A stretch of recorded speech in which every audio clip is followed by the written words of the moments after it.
I'm Ece Özdemiroğlu. I'm Sabina Apitz. And I'm Jill Duggan. Welcome to Season 2 of Join the Dots. We've spent our careers giving advice on the environment and learned that choices are never straightforward, but working through the complexity is rewarding. Here in each episode, we explore the issues surrounding an everyday choice to help you decide what's best for your health, wallet, and our planet. You can find more information about this and other episodes on our website, jointhedotspodcast.com, and we'd love to hear from you on Instagram, Twitter, and Facebook.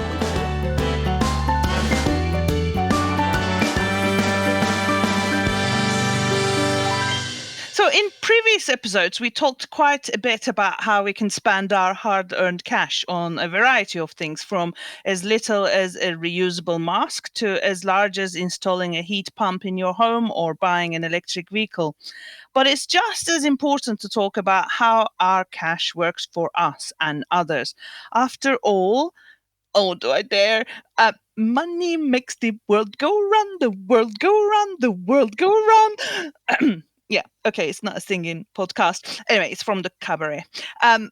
In this episode, we are going to talk about where we keep our money, in particular banks, and a few aspects of how they're behaving environmentally. In future episodes, we will also look at how we are investing our money, in particular the biggest investment some of us will ever make, our pensions. We have a speaker lined up for that, and we must emphasize that our conversations are not financial advice. We're not qualified for that, and our discussion is very much focused on some aspects of environmental performance of these institutions. It's not possible to cover all the things you may want to know about all this in a few episodes, but hopefully our show notes and references will help you delve deeper into your choices.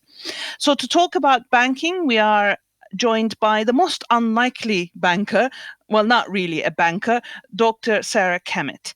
Sarah is one of those wonderful career wanderers, from a PhD in ecology to United Nations Finance Initiative via Bank of England and many more stops.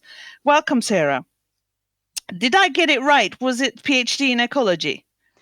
Hi, Ece. Yes, it was actually soil microbial ecology, to be more precise. But yeah, a variety of ecology, yeah. Soil?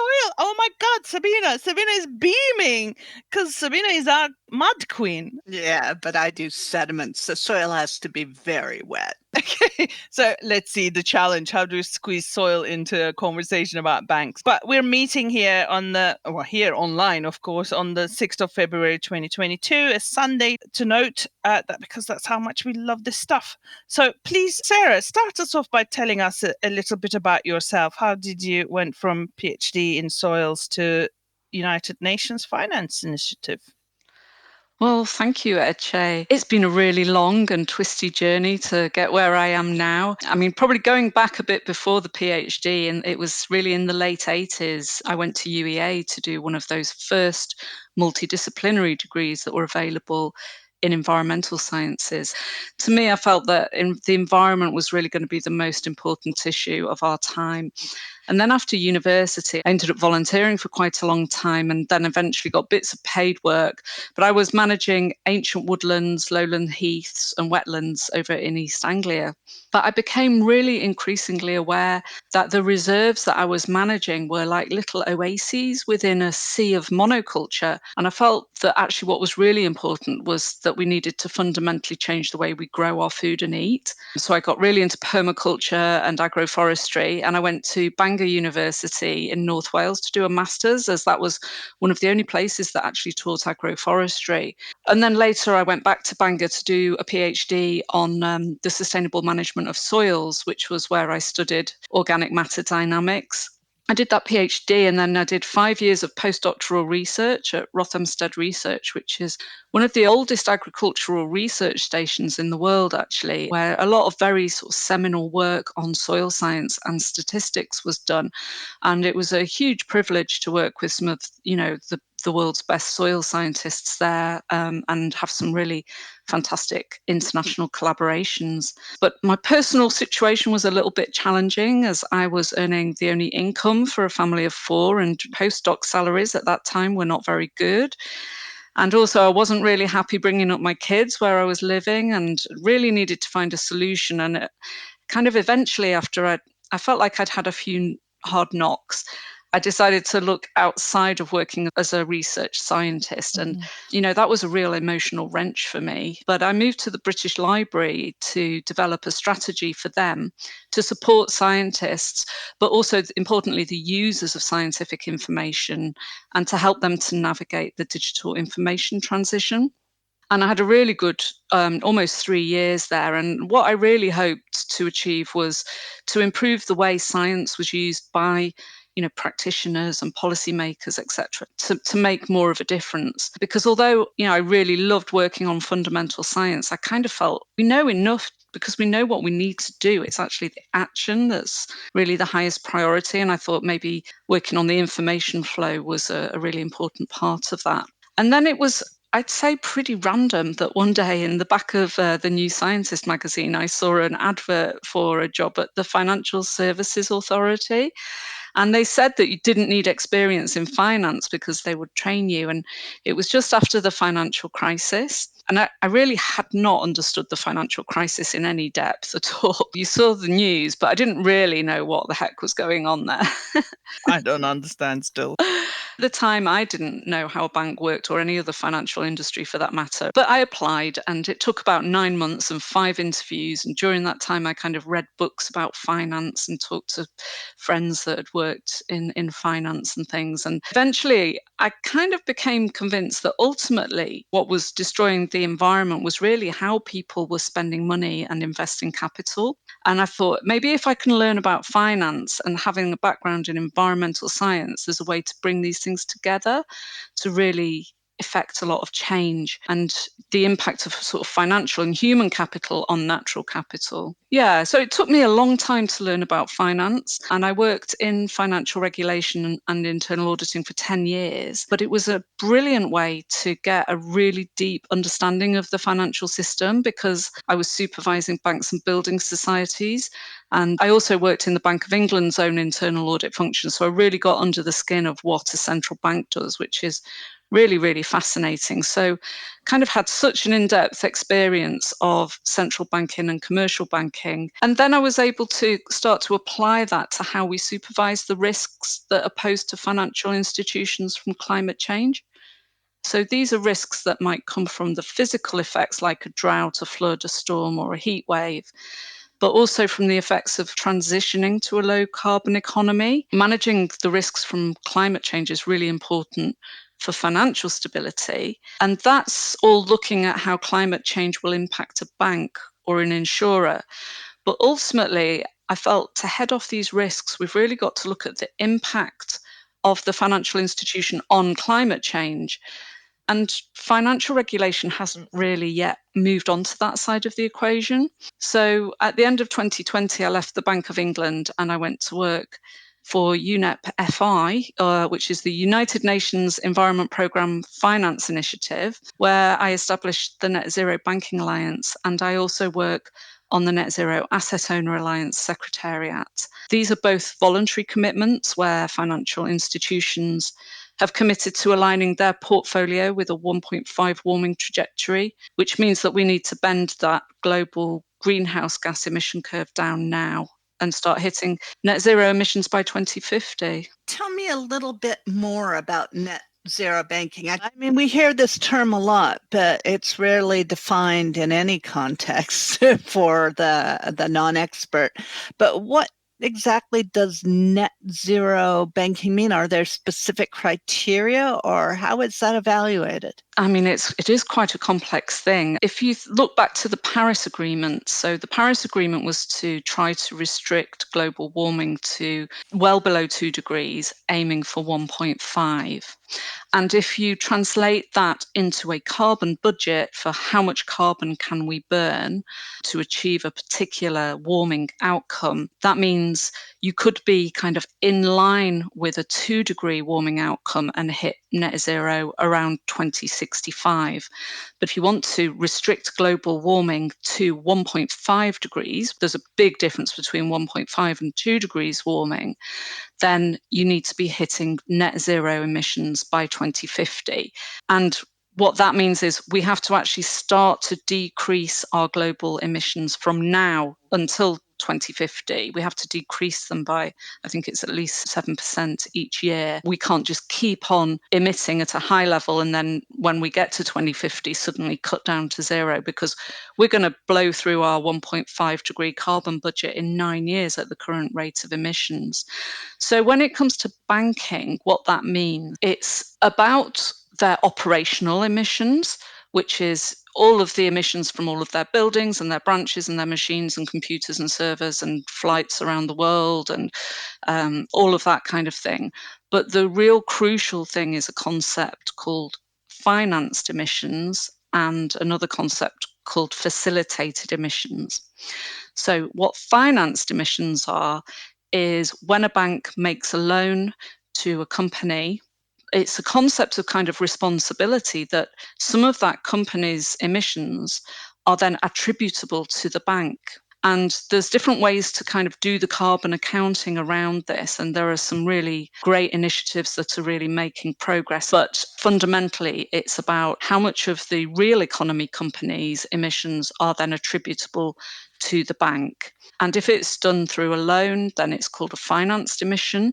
But then we have this other concept of facilitated emissions, which is if a bank helps real economy company to say issue some shares, for example, the bank isn't holding those on their balance sheet, but they're facilitating the creation of that equity. And so in theory, you could attribute some of those emissions from that company to the financial institution. That's an area where we don't really have an established methodology yet that's been widely accepted. Another type of facilitated emission, which is really new, is the idea of an insurer underwriting an insurance policy, that they're somehow facilitating that economic activity. So coal plant can't operate unless it has insurance to operate as a corporate. So there's now a notion which is very new of insured facilitated emissions.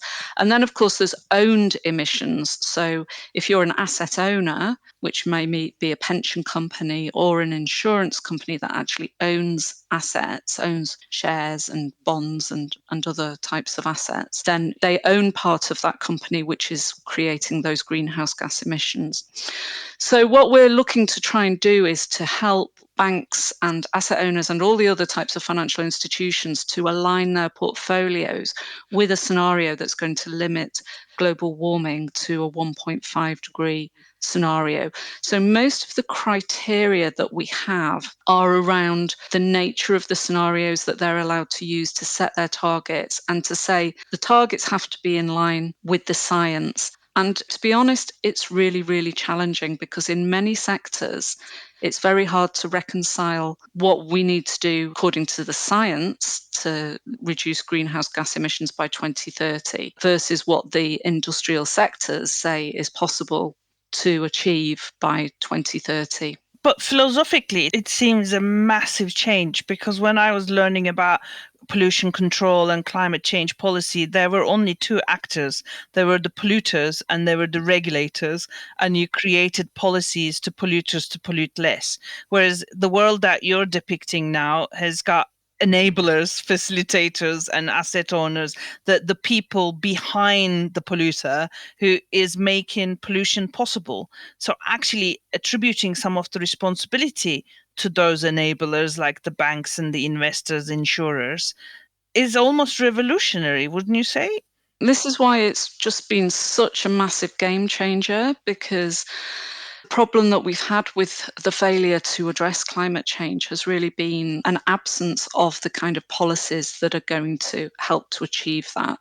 So whether it's to do with carbon pricing, whether it's a fiscal policies or regulation around what's permissible to do within the real economy, we just have not got that kind of policy landscape that's facilitated that decarbonisation. So the finance sector is really, really leading the charge in a lot of these areas and actually is showing much greater ambition, sometimes than governments and sometimes greater ambition than their corporate clients. These are voluntary initiatives, but the driver is social or corporate responsibility. It's a societal or a stakeholder or a shareholder expectation of responsibility. In a way, you're asking the engine of capitalism, the financial system, to divest from climate change.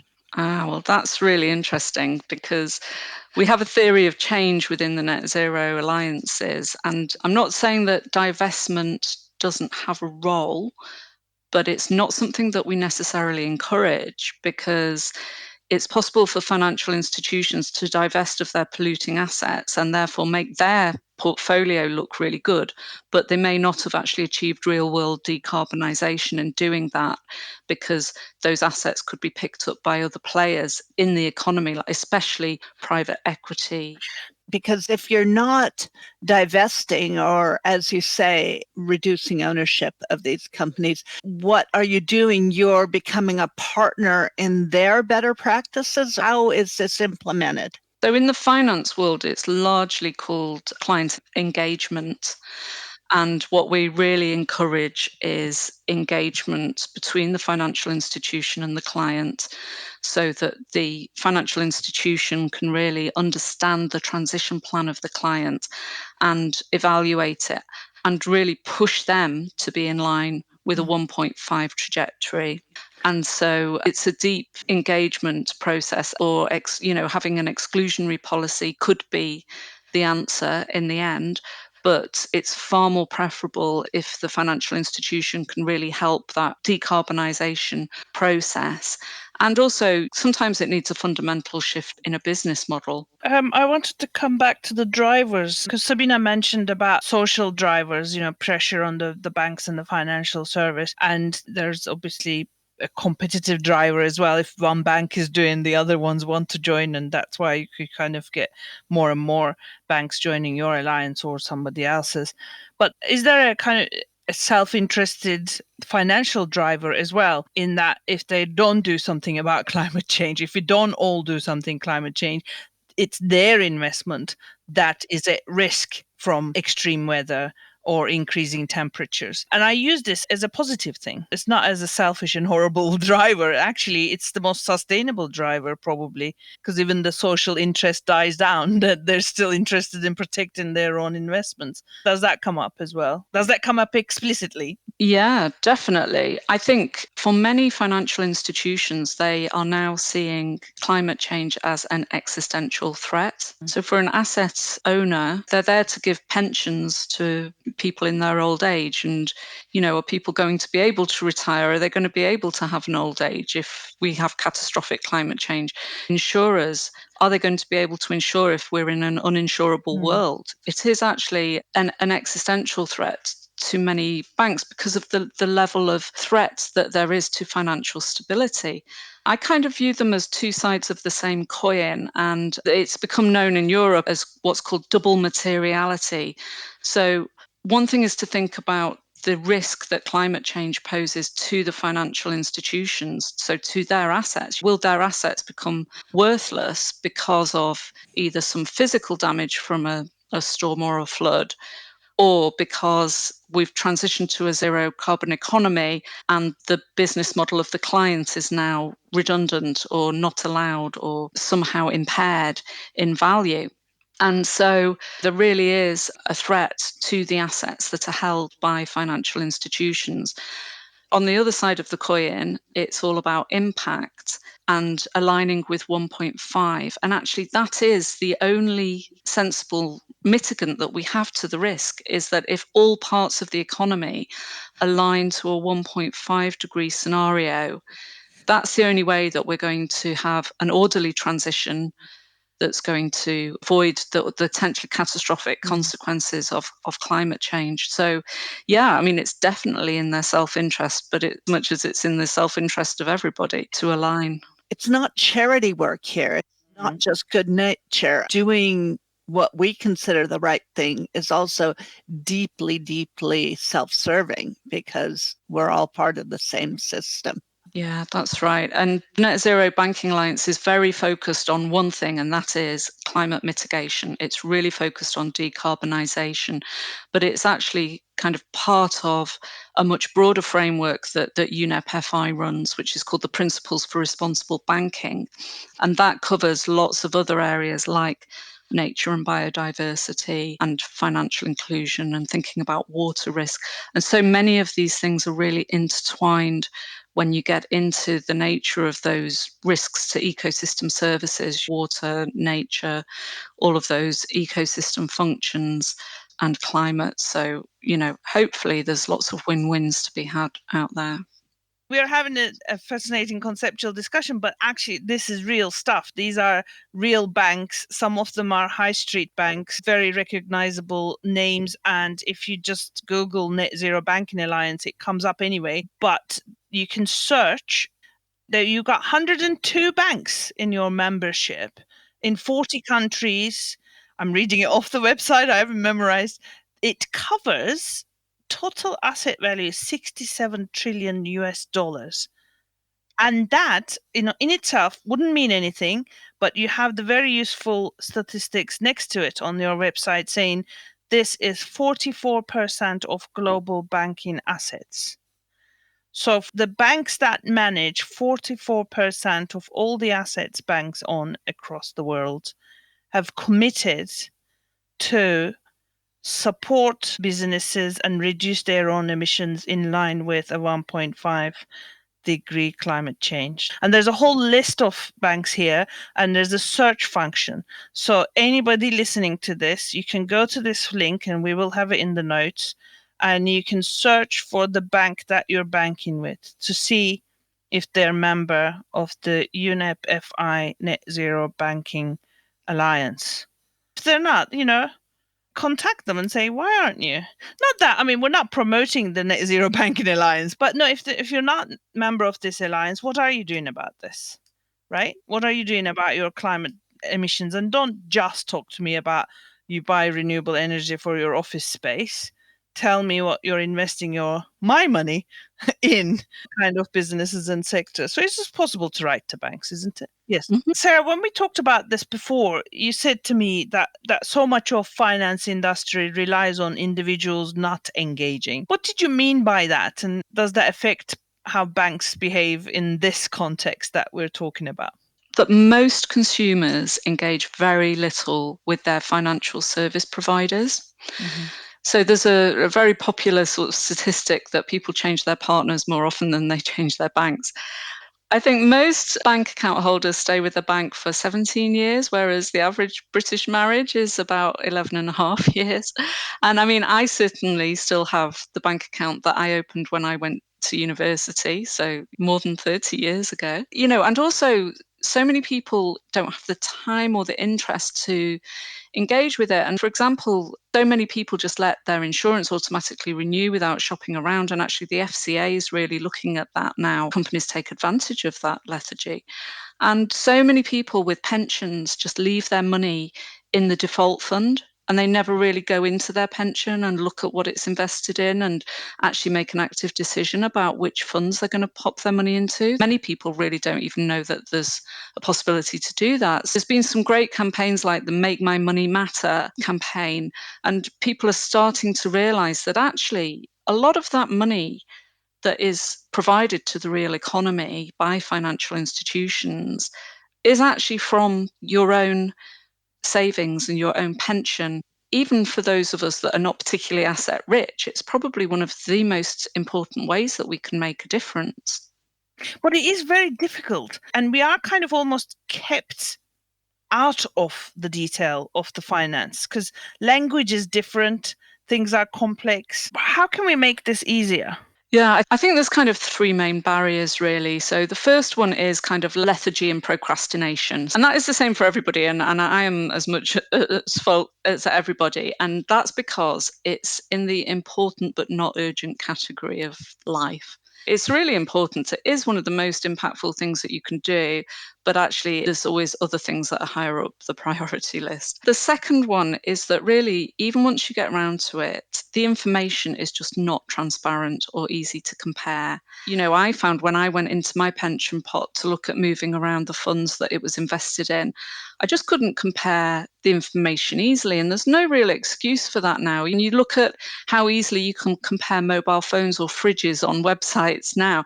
I had to download a separate PDF for every fund that was available, which was loads of them. You have to look at its mandate, its asset classes, its geography, its performance. You can't compare it easily. And I think to some extent that's almost intentional on behalf of the financial institutions. But then I think the third one is that there is a very low level of financial literacy in our country. And I don't mean that at all in a patronizing way. I mean, Etche, you talked about how difficult you found it. You are one of the most informed and educated people as an environmental economist. Who's going to have better knowledge than you? And even myself, before I moved into finance, I had a PhD in things, but I had no idea. I didn't understand pensions.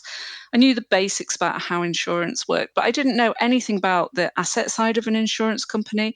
I didn't know what happened behind a bank branch or a cash point. And I'd only got to grips with mortgages when I'd really had to and sort of muddled through the different options that are available. So I think this kind of financial literacy also is such an issue. And I think really we should be taught some of these things at school because it's just so important about how the world works. Can I add a fourth factor there? Because, besides lethargy and lack of information or lack of understanding, one of the big barriers in my experience is just a system that isn't designed to serve. Changing accounts. I could sit here and tell you stories of trying to open accounts for organizations. It's true. Regulation has really tried to address that, and movements like the open banking regulation and the switching regulations have tried to address that. But I agree, I think it's still not straightforward. But the other thing is about information. ESG, environmental social governance issues themselves are not particularly straightforward as well. So there are different kind of scoring systems that are out there for banks and other financial institutions to help people to make decisions on selecting their financial institution, but they kind of all focus on different things, and they're so hard to condense so many variables into one number. And really, ideally, I think you'd be able to kind of put in some criteria that you're really interested in, like what are the bank's policies on arms or corruption and money laundering or climate, biodiversity, financial inclusion, governance, human rights, things like that, and then filter for things that you really feel are important. But it's very hard to find all of that information, and you'd have to wade through loads of lengthy reports.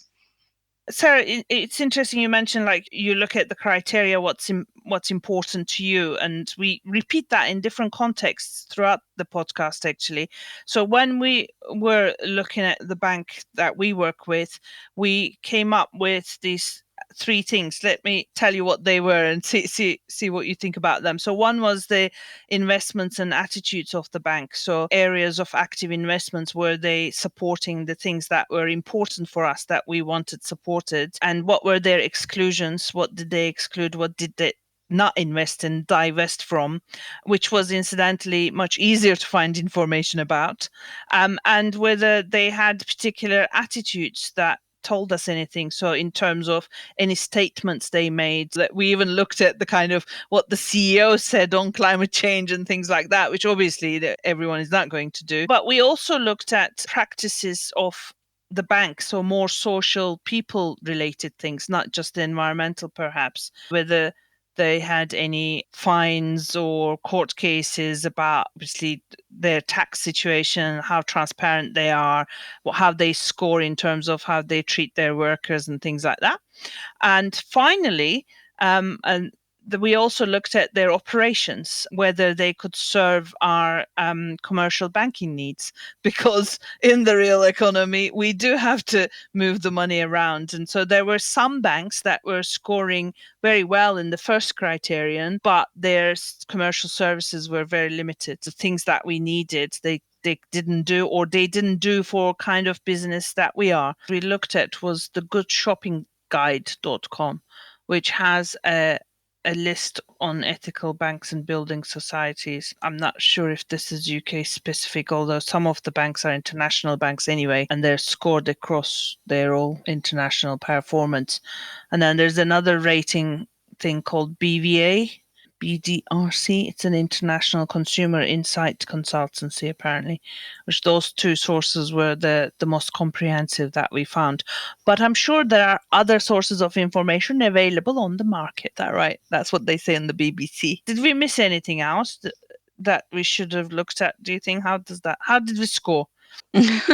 How did you score with your scoring? I think that's a good set of criteria that you've pulled up there. I think, one thing when you said you look at their interests and the sorts of things that they want to support. I mean, one reason why we don't have criteria on that is because we've found that quite a lot of banks very dedicated to financing green things, but it's no good if they say, on one hand, we're putting 2 trillion into renewables, if at the same time they're putting however many trillion into fossil fuels. And so one of them doesn't sort of offset the other, as it were. And that was why we as an alliance really focused on the decarbonisation. But I have to say, we're at the pledge stage. We're not. So now going forward, the really important thing is it going to be transmitted into action? And that's one of the unknowns. So I guess one of the things that you could have added into your criteria are what kind of initiatives are is the bank a member of in terms of the environmental pledges, etc. But like I say, a pledge is just a pledge. We need to start to see action. So it's difficult to know what the kind of magic type of evaluation is. And I think that's one of the things that all of these different scoring systems all focus on different things, and it's very hard to condense it all into one number. And like you say, at the end of the day, you have certain customer service needs that are actually your priority in that relationship. So we've talked about a few ways that we as everyday people might interface with the financial system, investments, and choosing our banks. But there's another way, and that is getting money from banks. So can we talk a little bit about what green loans and green mortgages are? Green mortgage is one where it is linked to the energy performance of the house. So in the UK, you have energy performance certificates. In quite a few countries, properties are rated according to their energy performance. And it may be that they offer some additional lending to make your property more energy efficient, or it may be that they offer a slightly lower rate of interest for a property that's very highly rated. So how does that fit? So green mortgages would be part of your net zero portfolio if a large part of your banking was in mortgages, or that would be one of the criteria indicators in your package. Is that how it's reflected in Yep. zero banking objectives, or how does that work? Yeah, so in the Net Zero Banking Alliance, we've listed out 9 sectors, and real estate is one of those sectors. And the members have to set a decarbonisation target for 2030 or sooner for each of those sectors. So for residential real estate, and commercial real estate, they need to set a target for the decarbonisation. And yes, in the absence of actual data around energy use, they may need to use EPC ratings as a proxy for that to start to measure and track it. Can we define EPC rating for our listeners? Yeah, that's Energy Performance Certificate. So if you buy or sell a house, you will see an EPC certificate for that property, and that rates how much energy it needs to function as a building that's lived in. And it also gives you a rating for how much you could improve that and what sort of things you would need to do to improve that. That is UK specific, but many other countries have some kind of equivalent, although many countries don't. And obviously, I mean, the best kind of data that you could get would actually be the actual electricity and gas consumption of the dwelling, but it's sometimes, well, it's not really possible for banks to access that on residential a lot of the time. So yeah, but hopefully we could move more towards that with smart meters and things like that. And another product that banks can offer is what's called a green loan or a sustainability linked loan, which may be where they're lending to a small medium enterprise or a corporate, and they're giving a slightly preferential rate of interest because the money, the use of proceeds, that money is going to be used to make their operations greener, or lower their emissions, etc. And sometimes actually the rate of interest can be directly linked to specific environmental KPIs. So KPIs are key performance indicators. So if a corporate actually manages to achieve an efficiency in their energy consumption within particular ranges, they'll get a better and better rate of interest that they're having to pay on that debt. So this creates what some people call a virtuous circle, doesn't it? Because instead of just doing a bottom up or a top down, everybody is engaging in their portion, or you're attributing some of the credit and some of the responsibility to all the links in the chain. And then everybody benefits from improvement. Exactly. And that has to go all the way through the value chains within the real economy and then the investment chain within the financial services sector, because, it is a real chain of investment. So where do I, as an individual bank account owner, fit in that chain? What difference can I make? We touched upon some of these things, but what recommendations would you give?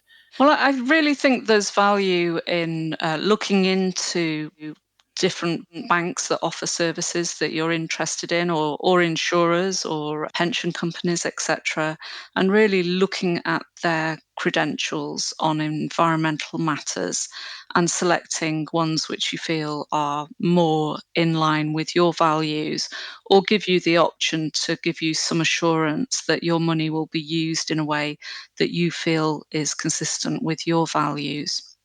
So I would definitely spend a bit of time shopping around and looking into it. Thank you, Sarah, for some really insightful comments as well as your time. People often say that the capitalist system has fueled climate chaos, and that the financial system, of course, is the engine for that. It's interesting to hear that the Net Zero Alliance and organizations like yours are now trying to engage in climate solutions. Fascinating that they're voluntary. This is being driven without government or policy unanimity. So things are going to move forward because of social and economic drivers, and it's a very hopeful concept. We learned that there are different types of carbon or emissions. There are operational, which are our own or an organization, day-to-day emissions. There are financed, those that a financial institution might finance, and facilitated, those that we help happen. So you're not just talking about change and investment, but a partnership for change. I thought was a very compelling concept. We need to get more informed and demand better information. We want to choose banks and financial institutions and investments that meet our values and objectives. Because as Ed pointed out, we can make a lot of micro changes in our lives, but our money fuels these financial systems, our mortgages, our pensions, our purchases, and our bank accounts. So the changes we make here can reward the values we value, and we can make investments for good and help fuel that virtuous circle. We covered a lot of stuff, and thank you so much for sharing your insights and enthusiasm with us, Sarah. I want to end with one question, and what is your tip for bringing all these different people together? What works for you that would work for us who want to collaborate and who want to learn about this area? It's been a real eye-opener for me, sort of changing field, because when I was a scientist, I always felt that it was the content of what you had to say that was really important. But I realized that, from seeing how Mark Carney has really made such a sea change in this area, in particular, a speech that he gave at Lloyd's of London in 2015, it's not just what you say, it's actually how it's said, and it's who's saying it. So, how in terms of the language and the tone that's used, and who in terms of the leadership, their gravitas and their charisma. And so, I think what Mark did with his speech was he used the language of finance to translate what scientists had been saying for a long time into the language of financial risk.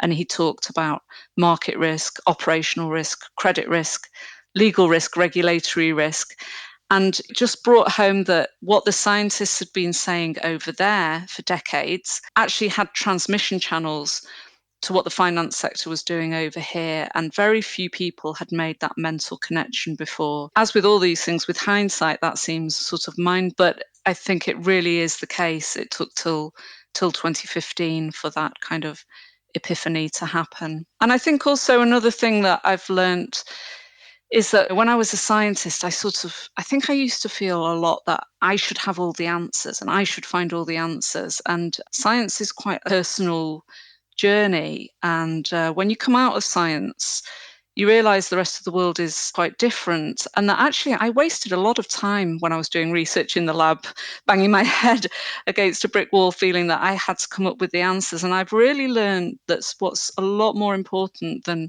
working hard yourself to find the answers to the questions that you have is actually knowing whether you're actually asking the right questions in the first place.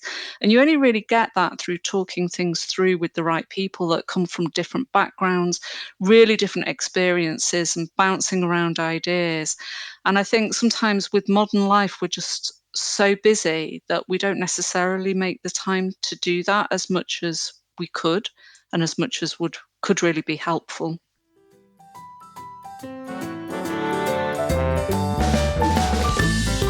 Thank you for listening. Thank you to the rest of the team, Neil McCune and Anna Gunn. You can find more information about this and other episodes on our website, jointhedotspodcast.com. And we'd love to hear from you on Instagram, Twitter and Facebook.